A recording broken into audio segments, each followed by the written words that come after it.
안녕하십니까. 안녕하세요. 오늘은 광복 60주년을 맞이해서 새로운 시작과 연관해서 평화와 공존의 문제, 특히 제3의 길에 관해서 좀 말씀을 나눠보자고 합니다. 오늘은요, 제가 그 3.1 독립선언서 뒤에 나오는 부분을 한번 읽으면서 제 강의를 한번 시작해 보겠습니다. 뒤에 보면은 이런 구절이 나옵니다. 새로운 세계가 눈앞에 펼쳤도다. 유력의 시대가 가고 도의의 시대가 왔도다. 도의의 시대가 왔다. 과거 한 세기 내 갈고 닦아 키우고 기른 인도적 정신이 이제 막 새 문명에 밝아오는 빛을 인류 역사에 비추기 시작하였도다. 좀 지나세요. 우리의 본디부터 지녀온 권리를 지켜 온전히 하여 생명의 왕성한 번역을 실컷 누릴 것이며 우리의 풍부한 독창력을 발휘하여 봄기운 가득한 천지에 순수하고 빛나는 민족 문화를 맺게 할 것이로다. 이렇게 이야기를 했습니다. 여러분, 제가 이렇게 역사적인 문헌을 보면서 항상 느끼는 의문 또는 약간 신비한 느낌이 그런 겁니다. 이렇게 일제 치하에서 우리가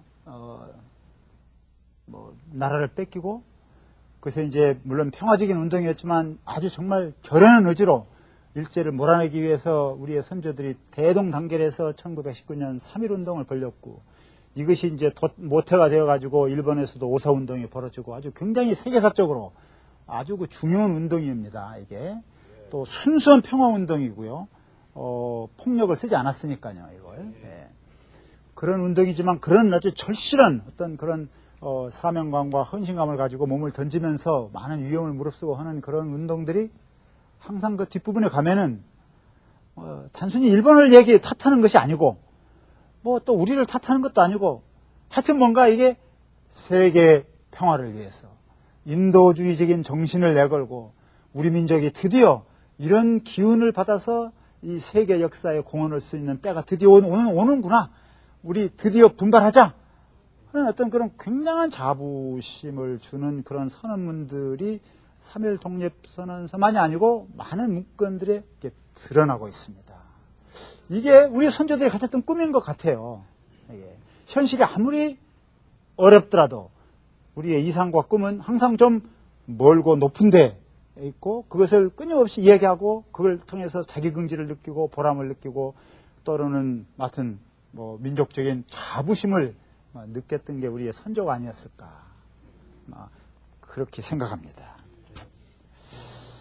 그런 의미에서 광복운동은 단순한 좁은 의미의 나라를 차차하는 그것에 그치는 것이 아니고 그것이 출발점이 되어가지고 뭔가 좀 더 높은 어떤 이상을 향해서 세계 평화를 위해서 나아가는 어떤 그런 운동으로서의 그 뜻을 가지고 있었을 것으로 저는 생각합니다. 그 운동을 정말 했던 사람들이 말이죠.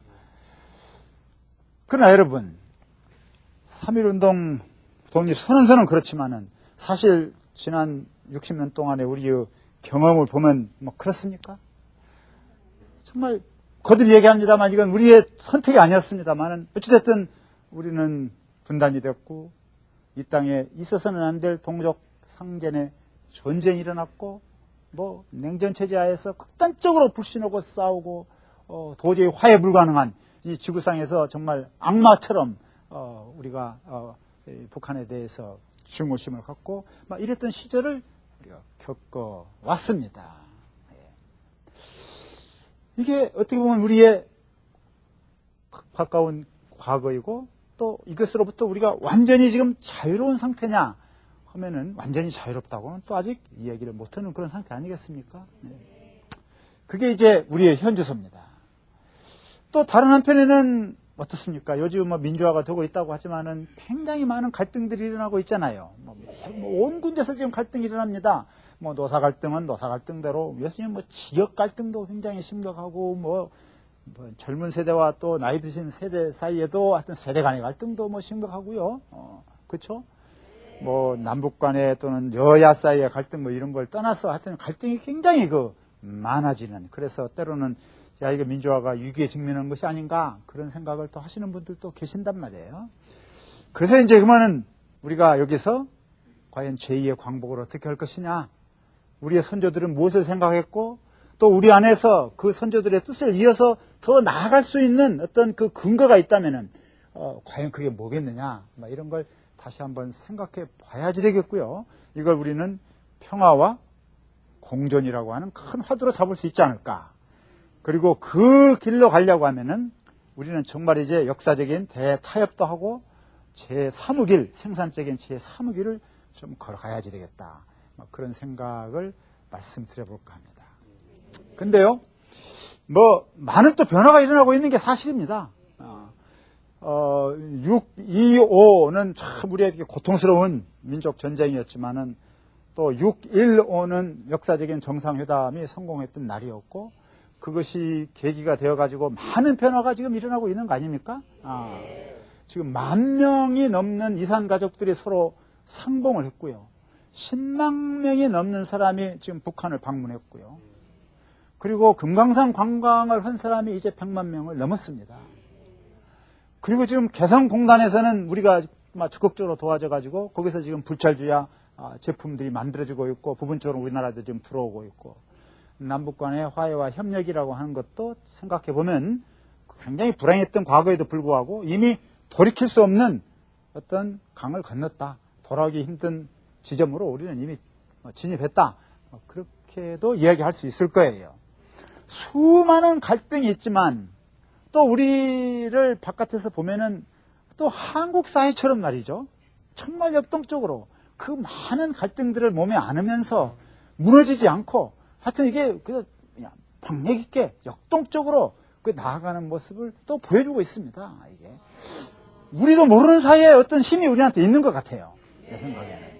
막 금방 쓰러질 것 같고, 제가 80년대에도 보면은 막 정말 뭐 흑백 논쟁, 사상 논쟁, 캠퍼스라고 하는 게 정말 참기 힘든 때였거든요. 이게 항상 최루탄과 화염병이 서로 막 그냥 자결하는 정말 살벌한 그런 공간이었고, 야, 이런 공간에서 대학교 교수 어떻게 하느냐, 이거 정말 그만두고 싶다 하고는 생각을 정말 많이 했었지만, 지금 생각해 보면 그 암담했던 그 격동의 시절이었지만, 그러나 그걸 우리가 나름대로 무난히 이겨서 민주화를 성취해냈고 또 우리가 앞으로 해 나가고 있습니다. 그러니까 우리도 모르는 사이에 우리 안에 그런 어떤 능력이 사실 있는 거예요. 상당히 보통 민족으로서는 하기 어려운 어떤 그런 큰 용량이라고 할까, 이런 걸 우리가 갖고 있지 않을까, 그렇게 생각합니다. 그래서 우리가 그걸 좀 적극적으로 한번 찾아볼 필요가 있다고 봐요. 제가 지난번에 그 창업과 수성 이야기 했지 않습니까? 전 여기도 아주 정확하게 해당이 돼요. 하여튼 우리가 자유민주주의 체제를 만들었는데 굉장히 어려움이 많았다. 지금은 이제 상당히 많은 성공을 좀 했습니다. 그런데 왕왕히 보면은 자유민주주의 체제라고 하는 것은 공산주의와 싸우니까 이게 자유민주주의 체제다, 공산주의와 차이를 갖고 이게 자유민주주의 체제를 이야기하는 분도 계시는데, 그건 조금 너무 좁은 생각이고요. 제가 봐서는 자유민주주의 체제의 기본 장점은 결국은 인간 개개인의 권리, 인권을 충실히 보장해주고 민주주의 제도를 철저하게 지켜가는 거, 이게 자유민주주의 체제입니다. 그렇죠? 그렇죠? 아니, 공산주의와 싸우는 나라 가운데 독재국가가 얼마든지 많아요. 그렇죠? 독재국가가 공산주의와 싸우는 나라가 많습니다. 이게 결코 우리의 이상이 될 수가 없는 거 아닙니까? 우리는 확실하게 자유민주주의 체제의 그 기반을 다지고 이제 앞으로 나아가야지 되니까, 그렇게 하려고 하면은 지난 한 60년 동안 아주 극단적인 냉전 체제 하에서 남북 간의 불신과 증오 속에서 우리가 살아왔지만, 그런 창업 과정의 불투명성, 단견, 오류 이런 것들을 이제 좀 걷어치고 정말 순수한 의미의 국민의 권리와 생명과 인권을 존중하고, 그리고 민주주의 질서를 지켜가는 그런 정말 멋있는 자유민주주의 체제를 이 땅에 세워야지 된다. 그것이 이제 이른바 수성어 과제다. 뭐 그렇게 뭐 얘기할 수 있겠죠. 그죠? 네. 자, 그러면은 우리가 그걸 과연 어떻게 할 수 있겠느냐. 이런 이제 문제가 제기가 됩니다. 이걸 하려고 하면은 제 생각에는 일단 그동안의 60년 정도의 발전 과정을 간략히 한번 되돌아볼 필요가 있는데요. 학문적인 용어로는 그 돌진적 근대화라고 부릅니다. 조금 어렵나요? 돌진적. 돌진적이라면 뭐예요? 그냥 막 앞으로 가는 거죠, 이게. 약간 좀 군사적인 이미지가 있습니다. 뭐 그냥 명령 떨어지면 뭐 그냥 앞뒤 쳐다보지 않고 막 달려가는 그런 체제였으니까요. 그것이 참 성공을 했습니다. 엄청난 성공을 가져왔어요, 그게. 예. 그리고 국가가 설정한 일정한 목표를 놓고 온 국민이 막 협력을 한 셈입니다. 예, 국가가 되게 설정한 목표라고 하는 건 뭐겠습니까? 하나는 경제 성장입니다. 그렇죠? 경제 성장을 쉽게 지표화할 수 있는 것은 1인당 국민 소득입니다. 또는 우리로서는 수출입니다. 그러니까 간단해요. 국가의 큰 경영 전략을 지을 때 1인당 국민 소득을 뭐 100불에서 1000불로 늘린다. 1000불에서 3000불로 늘린다. 근데 이렇게 되면은 그걸로 딱 측정이 되니까요. 또 우리는 수출 중심으로 나가야 되니까 수출을 예컨대 뭐 100억 불에서 1000억 불로 옮긴다.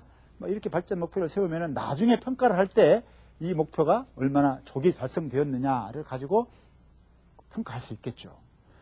그리고 그 하나의 목표를 향해서 막 뒤도 보지 않고 온 국민이 그냥 막 가는 겁니다. 그러려고 하면 누가 있어야 되겠어요? 독재자가 있어야 돼요. 강력한 카리스마가 있어야 됩니다. 잡음이 있어갖고는 그렇게 되지 않을 거 아닙니까? 그러니까 독재자를 절대 우리가 뭐 옹호하거나 또는 미화시켜서는 안 되겠지만은 우리나라와 같이 이렇게 굉장히 빠른 속도의 산업화를 이루는 대부분의 나라에 있어서는 사실상 그런 독재 체제가 지구상에 많이 있었습니다. 근데 우리나라는 굉장히 성공적인 나라예요. 그런 의미에서. 그런데 이제 이런 독재 체제가 한편에 막 일어나면서 다른 한편에는 사회적인 잡음이 일어나거나 불평이 일어나거나 누가 막 자꾸 저항을 하거나 그러면은 그걸 가만 놔두면 되겠습니까? 그 일이 잘 안 될 거 아닙니까? 독재자의 관점에서 봐서는. 그런 사람들은 가차없이 불러다가 뭐 엄청난 일을 한 거죠. 옛날에 국회의원도 잡혀가서 코수염이 빠졌으니까요. 이게 중앙정보부는 무서운 것이었습니다. 현역 국회의원, 중진, 영향력 있는 중진이었지만 이런 사람 불러다 놓고 한번 혼주려고 하면 그렇게 혼을 준단 말이에요.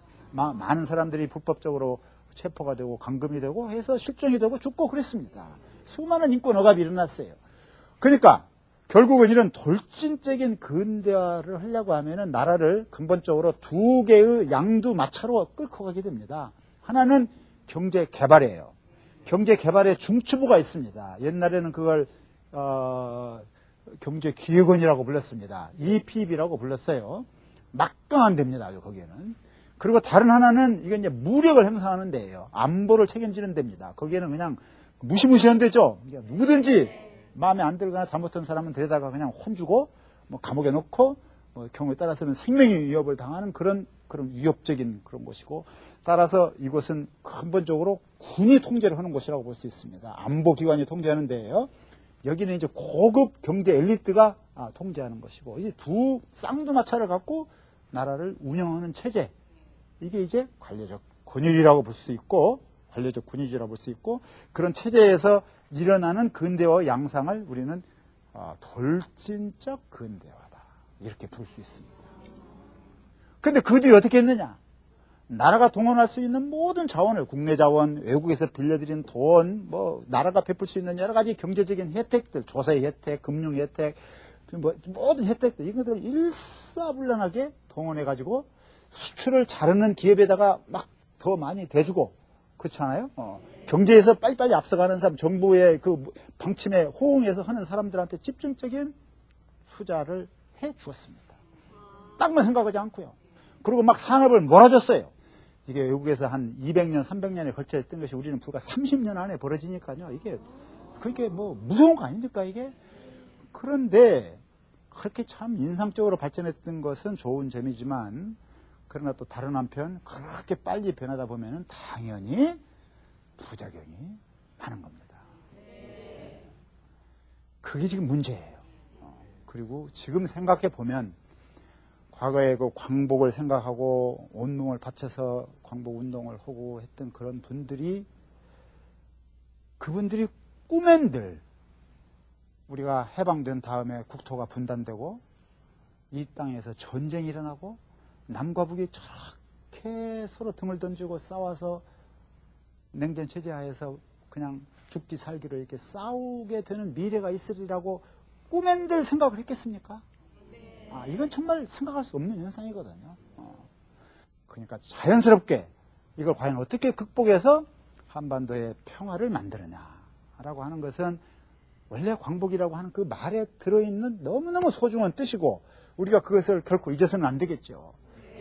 그리고 사실 지금 이제 그 방향으로 지금 가고 있다고 생각합니다. 뭐 어려움이 없는 건 아니지만, 그러나 분명히 지금 그런 방향으로 가고 있는 거죠.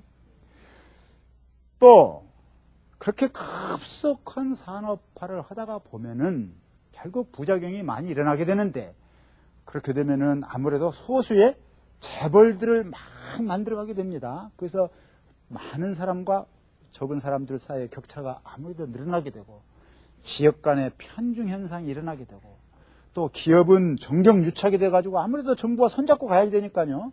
뭐 그런 곳에서는 어디에서나 거대한 부패가 싹트기 마련이고, 더구나 이제 여러 가지 민주화 운동이나 노동 운동이나 민중 운동이나 사회 운동은 그냥 힘으로 이걸 박멸시키려고 했으니까 그걸 막 무서워서 그걸 못하지만은, 그러나 이게 사회적인 평화가 이룩될 수가 없죠.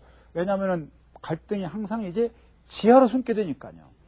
세상의 이치가 햇빛이 쪼이면은 다 잘 되게끔 되어 있습니다. 이게 다 공개가 돼서 합법적으로 할 이야기하고 자기 주장을 하고 경청을 하고 토론을 하고 어떤 접합점을 찾아가려고 하면 일이 다 잘 되지만, 극단적인 이렇게 억압체제가 있을 때는 그걸 할 수가 없으니까 전부 다 지하화되고, 지하화된다고 하면은 이제는 정말 이건 막 힘과 힘이 부딪히는 경향이 있고, 그렇게 되지 않습니까? 그러니까 뭐 당시 학생들은 그냥 화염병을 막 던지고, 극단적인 경우에는 막 스스로 죽음의 길을 택하고 화형을 하고 건물을 떨어지고 말이죠.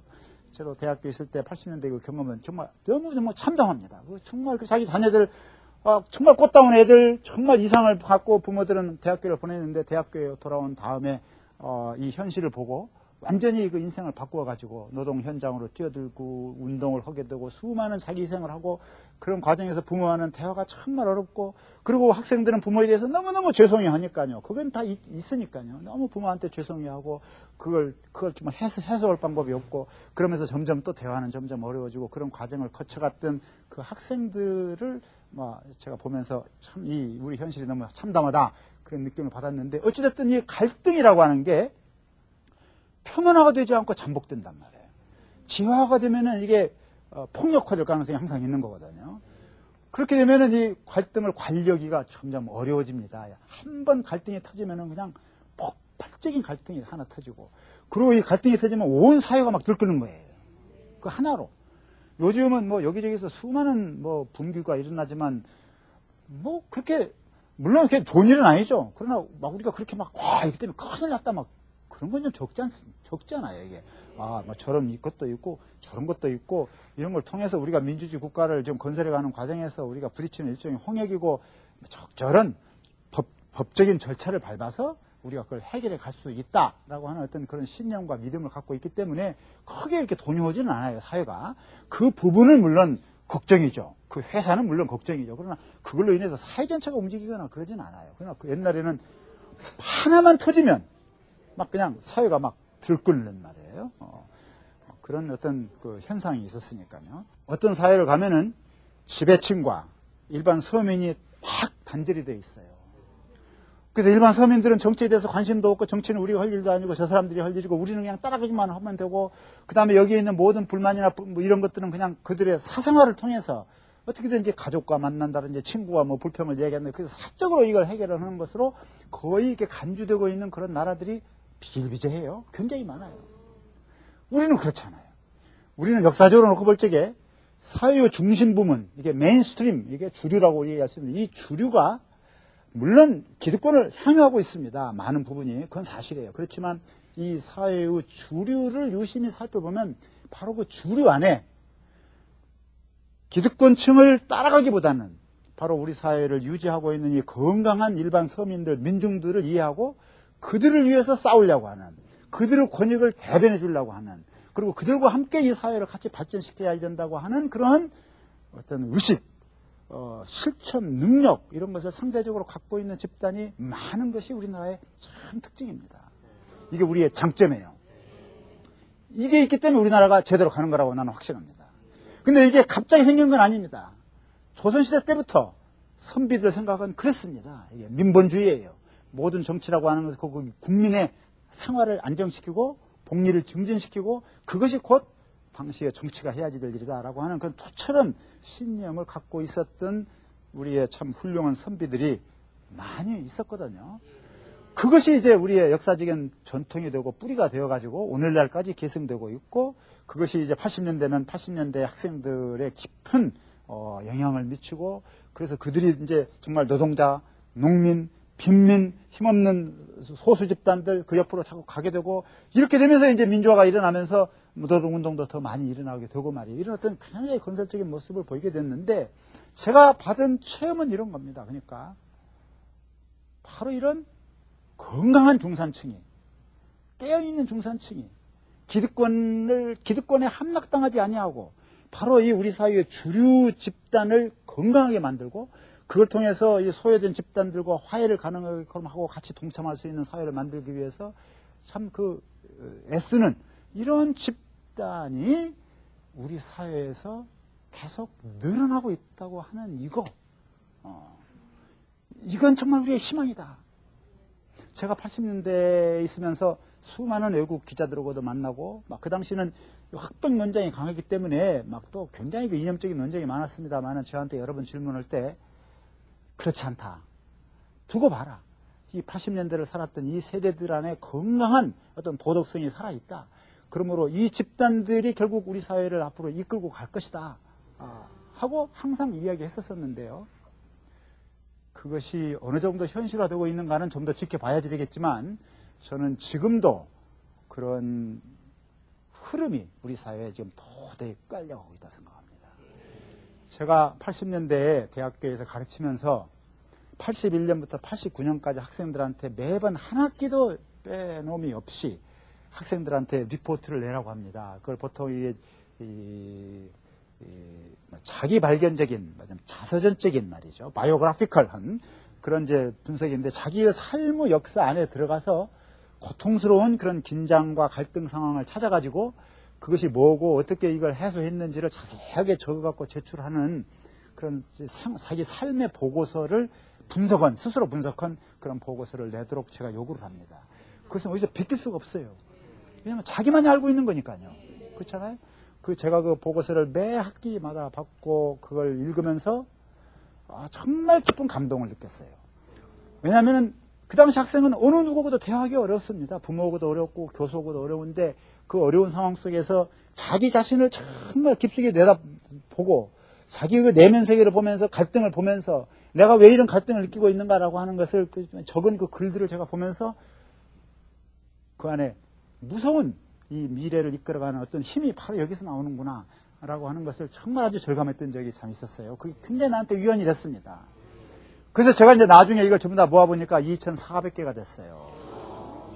그래서 2,400개를 가지고 이제 추적을 했습니다. 학생을 추적을 하고 그래갖고 한 1,300명 정도는 이제 어디서 뭘 하는가가 지금 다 추적이 돼서 그 가운데서 한 40명 정도는 만나가지고 전부 다 심층 인터뷰 한 5시간 막 걸려가고 심층 인터뷰를 해보고 과연 그들이 오늘날 어디에서 뭘 하고 있고 무슨 생각을 하고 있는가를 제가 지금 연구를 하고 있는데 지금 2년째 그 연구를 하고 있습니다. 근데 이건 오늘날 이 시중에서 얘기되고 있는 고도로 정치화된 386과는 전혀 다른 스토리예요. 지금 막 386을 둘러싼 오해가 오직 많습니까? 이런 건 거의 내가 봐서는 정치적인 것들이 많고요. 실제로 80년대의 그 건강한 민중성을 가지고 이 사회에 올라가 있는 사람들이 우리 사회 곳곳에서 과연 어떤 일을 하고 있느냐라고 하는 것은 앞으로 굉장히 재미있는 이야기거리가 될 것이고 또 더 나아가서 우리 사회를 좀 더 건강하게 만드는 굉장히 중요한 어떤 그 힘이 될 것이다 라고 저는 정말 확신합니다. 그러니까 뭐냐면은 우리가 제2 광복을 위해서 새로운 출발을 해야지 되고 평화와 공존을 위해서 지금 나가야지 되는데 그냥 그렇게 나갑시다 라고 얘기만 해서 되는 것이 아니고 그것을 사회 안에서 받아주어 가지고 온몸으로 그걸 끌고 갈 수 있는 중심적인 사회 집단이나 세력이 있어야 되지 않습니까? 몇 명이 소수가 할 수 있는 거 아니에요? 뭐 소수가 할 수 있는 건 저 위에 있는 사람은 그럴 수 있지만 우리 사회에 있는 다수가 특히 우리 사회의 중심에 있는 여러 사람들이 각자 자기 영역 안에서 자기 나름대로 소신을 가지고 기득권에 너무 언연하지 않고 뭔가 하여튼 이 소외된 집단들과 더불어 가려고 하는 그런 노력을 이렇게든 저렇게든 막 이렇게 할 때 그것이 우리 사회를 움직이는 힘이 되는 거 아닙니까? 공존을 하려고 하면 그런 사람이 우리 사회의 중심이 있어야 될 거 아닙니까? 이게. 만일 전부 다 자기 것만 챙겨서 이게 자기 것이 희생될 적에는 뭐 그냥 막 박치고 싸우고 말이에요. 안 보이지 않겠다라고 하면은 결국 힘 있는 사람이 이길 거예요. 결국. 그 방법이 없잖아요. 그러나 이 사회 안에 있는 이 중심에 있는 이 건강한 상식과 그 도덕성을 갖고 있는 집단이 바로 중심 안에서 움직이기 시작하면은 이 사회는 변화될 수 있습니다. 저는 그런 잠재력이 우리 사회에 많다고 봐요. 제가 이해하는 한은 중국이나 일본 어디보다도 아니면 서구의 어느 나라보다도 현재 우리 사회의 그 시민사회 안에 있는 이런 건강한 민중성이라고 하는 것은 대단히 높다고 생각합니다.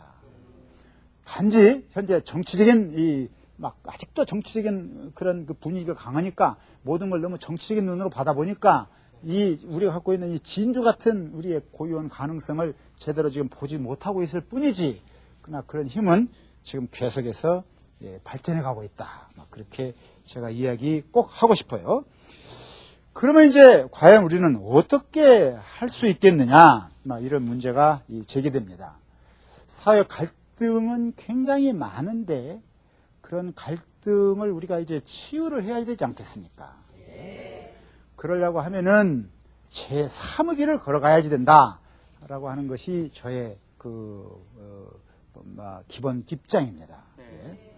제3의 길이라고 하는 것은 화해할 수 없는 듯이 보이는 집단들을 서로 공존 가능하게 만드는 어떤 그런 사회의 또는 정치의 기본 원리라고 볼 수 있어요. 이게 제3의 길입니다. 이게. 그런데 역사적으로 보면은 이 제3의 길이라고 하는 것은 세력과 세력이 서로 비슷해져 갖고 팽팽한 긴장과 균형을 이룰 때 제3의 길이 나타날 가능성이 많습니다. 하나가 완전히 그냥 압도를 해버리면은 제3의 길이 나오기가 어려워요. 이 사람들 마음대로 갈 텐데요, 이게. 근데 사회가 이렇게 팽팽하게 균형이 이루어지면은 누가 누구를 일방적으로 힘으로 막 밀어붙일 수가 없지 않습니까? 그리고 사람들 이제 교육 수준이 높아지잖아요. 그러니까 옛날처럼 그냥 막 무슨 말도 안 되는 무슨 방공 갖고 무슨 시국 사건을 만들어 갖고 할 수도 없는 것이고, 정보가 다 공개가 되니까요. 옛날처럼 그냥 막 군사적인 방법이나 막 경찰을 동원해 갖고 이거 문제를 해결할 수가 있는 것이 아니고, 또는 무슨 루머나 말이죠. 중상모략을 갖고 해결할 수도 없는 문제, 요즘처럼 인터넷이 발전된 시간에 그게 가능한 일입니까? 안 되는 거거든요. 그래서 힘과 힘이 이렇게 대등한 관계가 되면은 그 다음부터는 어느 정도의 머리가 있다면은 다들 합리적인 게임을 하게끔 돼 있어요. 너 죽고 나 죽자, 그렇게 하지 않습니다. 너도 살고 나도 살자. 그리고 더불어 같이 살자. 그래서 우리 전체의 파이를 좀 크게 하면서 이제 같이 공존할 수 있는 그런 나라로 갖고 가려고 하지 않겠습니까? 이게 제3의 길인데 우리나라에서 보면은 지금 그런 상태가 되고 있어요. 이게 절대 이게 힘이 어디로 하나로 몰리지 않습니다. 이제 팽팽한 균형 상태에 지금 도달했습니다. 이게 연령도 작용이 하고 교육도 작용하고 여러 변수가 있는데요. 제가 자세히는 얘기하지 않겠지만 예컨대 스스로를 진보적이라고 생각하는 사람들과 보수적이라고 생각하는 사람들의 경향을 놓고 보면은 팽팽한 지금 긴장을 놓고 있습니다. 이게 참 좋은 증서예요. 이제는 정말 서로 깨끗한 경쟁을 지금 해야 되는 상태가 지금 됐습니다. 앞으로는 정말 그렇게 될 거예요. 그 다음에는 합리적인 게임을 할 수가 있고, 합리적인 게임을 한다고 하는 얘기는 전체적으로 보아서 나라 전체의 부를 증진시키면서 같이 더불어 사는 윈윈 게임을 하게 되는, 같이 공존하는 그런 사회로 가는 길이 열릴 가능성이 훨씬 커집니다. 지금 저는 그 분기점이 있는 것 같아요. 그리고 이제 중요한 점은 그렇게 가려고 하면은 사람들의 마음과 어떤 면에서 문화가 좀 바꿔져야지 돼요. 근데 막 전부 다 흑백 논리로 모든 걸 재단하려고 하면 일이 되겠습니까? 안 되죠. 마음에 안 드는 사람 행동은 아무리 그가 좋은 일을 했어도 일단 마음이 꽁하면 항상 나쁘게 보이는 거예요, 이게. 그래서 흑백 논리가 아니고 정말 이제 건전한 어떤 상식에 의해서 실사구시와 같은 그런 방식으로 이 사물을 판단하는 그런 새로운 운동이 일어나야지 되는데, 지금 우리 사회는 이제 중산층이 뭐 많이 증가했고 교육 수준도 높아지고 해서 과거와 같은 그런 죽기 아니면 살기 시기에 그것은 도저히 이제 통용되지가 않습니다. 앞으로 정말 필요한 것은 이제 우리말에 역지사지라는 말이 있습니다. 그렇죠? 역지사지. 상대방을 나의 눈으로 내가 생각하고 싶은 대로 얘기하지 아니하고 상대방의 입장에서 상대방을 생각해 주는 거 아닙니까? 역지사지라고 하는 것이 아주 훌륭한 것입니다. 이게 우리말에 그 충서라고 하는 말이 있습니다. 이것은 마치 기독교에서 원수를 사랑하라 라고 하는 게 금과 옥조와 같은 말이라고 한다고 하면은, 우리나라에서는 원수를 사랑하라고 하는 그런 것까지는 아니지만 충서라고 하는 것이 그것과 비슷한 어떤 그런 좌우명이라고 볼 수 있는데, 충서의 기본 정신은 뭐냐면은 남이 나에게 행하지 말았으면 싶은 것은 남에게도 행하지 말아라 라고 하는 얘기입니다. 원수를 사랑이라고 하는 것은 그냥 사랑해라는 얘기고요. 이건 하지 말아라는 얘기입니다. 이게 저 사람이 나를 이렇게 대하면 참 기분 나쁜데 하고 내가 생각하는 것이 있으면 마찬가지로 상대방을 그렇게 기분 나쁘게 하는 행동을 너도 하지 말아라 하는 그런 원리예요. 이것도 굉장히 중요한 원리입니다. 그래서 우리나라는 근본적으로 이런 그 중용의 원리라고 하는 것이 굉장히 중요한 문화적인 가치를 가지고 있기 때문에 이제 서로 공존해 가려고 하는, 더불어 가려고 한다고 하면은 그런 역지사지의 마음으로, 충서의 정신으로, 어떤 의미에서는 중용의 정신을 발휘해서 우리가 이제 그런 사회로 가야지 된다. 그렇게 이야기할 수 있겠죠. 저는 이렇게 결론을 맺습니다. 우리는 지금 중요한 역사적인 분기점에 처해 있다. 그게 또 하다 보니까 광복 60년이라고 하는 것과 같이 엇물려 있다. 민주화에 상당히 많은 성공을 했고 산업화에도 성공하고 그래서 많은 성과를 거뒀지만은 사실 또 갈등은 굉장히 많고, 남북 분단 문제를 어떻게 해결할 거냐, 평화를 어떻게 이 땅에 심을 거냐라고 하는 중차대한 과제가 우리 안에 있다. 그런 의미에서 광복은 아직은 미완의 광복이다. 그러나 이 광복을 완성시킬 수 있는 그 힘이 어디 저 소수의 지도자에 있는 것이 아니고, 아니면 저 바깥에 뭐 미국이나 서구라파나 뭐 여기에 있는 것이 아니고, 그걸 완성시켜 갈 수 있는 힘이 이미 우리 사회 안에서 지금 더 나와서 지금 발전해 가고 있다. 그걸 우리가 눈여겨봐야지 된다. 왜 우리가 성취한 것을 정말 애정을 가지고 보지 아니하고, 그건 항상 그냥 비아냥거리고, 이건 뭐 가치 없는 것처럼 치부하고, 그리고 항상 눈을 바깥으로 떠서 미국은 어떻고 구라파는 어떻고 무엇은 어떻고, 왜 그렇게 외부 우선적이냐. 우리가 이제 그 시대는 지났다. 우리 안에 있는 건강한 상식과 발전의 요소를 마음껏 좀 잘 보고 그걸 찾아내자. 그러려고 하면은 좀 넓은 안목으로, 역사를 좀 넓은 안목으로 봐야지 되겠고, 그렇게 볼 때 반드시 이 제2의 광복, 평화와 공존의 새로운 시대를 우리가 열어갈 수 있을 것이다. 그 길은 생산 책임치 삶의 길이다. 이렇게 제가 말씀드리겠습니다. 감사합니다.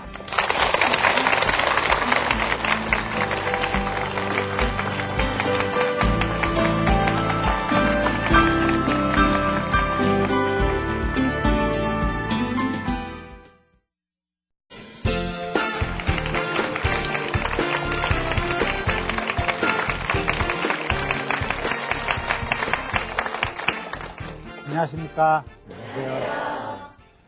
오늘은 광복 60주년을 맞이해서 새로운 시작과 연관해서 평화와 공존의 문제, 제3의 관해서 좀 말씀을 나눠보자고 합니다. 오늘은요, 제가 그 3.1 독립선언서 뒤에 나오는 부분을 한번 읽으면서 제 강의를 한번 시작해 보겠습니다. 뒤에 보면은 이런 구절이 나옵니다. 새로운 세계가 눈앞에 펼쳤도다.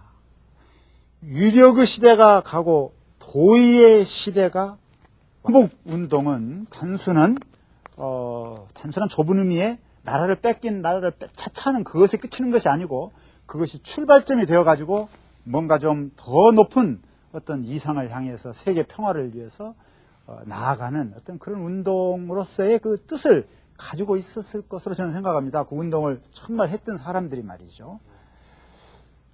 그러나 여러분, 3.1운동 독립선언서는 그렇지만은 사실 지난 60년 동안의 우리의 경험을 보면 뭐 그렇습니까? 정말 거듭 얘기합니다만 이건 우리의 선택이 아니었습니다만은 어찌됐든 우리는 분단이 됐고 이 땅에 있어서는 안 될 동족 상전의 전쟁이 일어났고 뭐 냉전체제 하에서 극단적으로 불신하고 싸우고 도저히 화해 불가능한 이 지구상에서 정말 이렇게 역사적인 문헌을 보면서 항상 느끼는 의문 또는 약간 신비한 느낌이 그런 겁니다. 이렇게 일제 치하에서 우리가 나라를 뺏기고 그래서 이제 물론 평화적인 운동이었지만 아주 정말 결연한 의지로 일제를 몰아내기 위해서 우리의 선조들이 대동단결해서 1919년 3.1운동을 벌였고 이것이 이제 모태가 되어가지고 일본에서도 오사운동이 벌어지고 아주 굉장히 세계사적으로 아주 그 중요한 운동입니다. 이게 또 순수한 평화운동이고요. 폭력을 쓰지 않았으니까요. 이걸 그런 운동이지만 그런 아주 절실한 어떤 그런 사명감과 헌신감을 가지고 몸을 던지면서 많은 위험을 무릅쓰고 하는 그런 운동들이 항상 그 뒷부분에 가면은 단순히 일본을 탓하는 것이 아니고 뭐 또 우리를 탓하는 것도 아니고 하여튼 뭔가 이게 세계 평화를 위해서 인도주의적인 정신을 내걸고 우리 민족이 드디어 이런 기운을 받아서 이 세계 역사에 공헌할 수 있는 때가 드디어 오는구나. 우리 드디어 분발하자.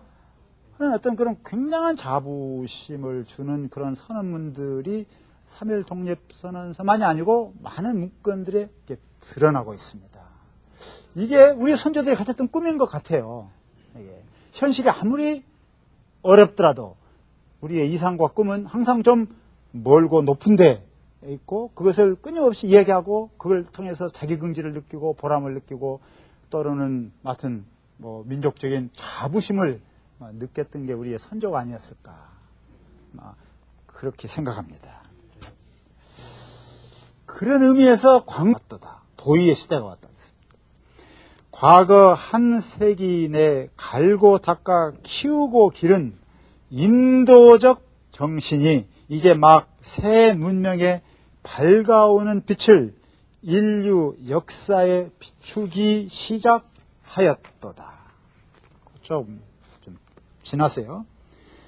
우리의 본디부터 지녀온 권리를 지켜 온전히 하여 생명의 왕성한 번역을 실컷 누릴 것이며 우리의 풍부한 독창력을 발휘하여 봄기운 가득한 천지에 순수하고 빛나는 민족 문화를 맺게 할 것이로다. 이렇게 이야기를 했습니다. 여러분, 제가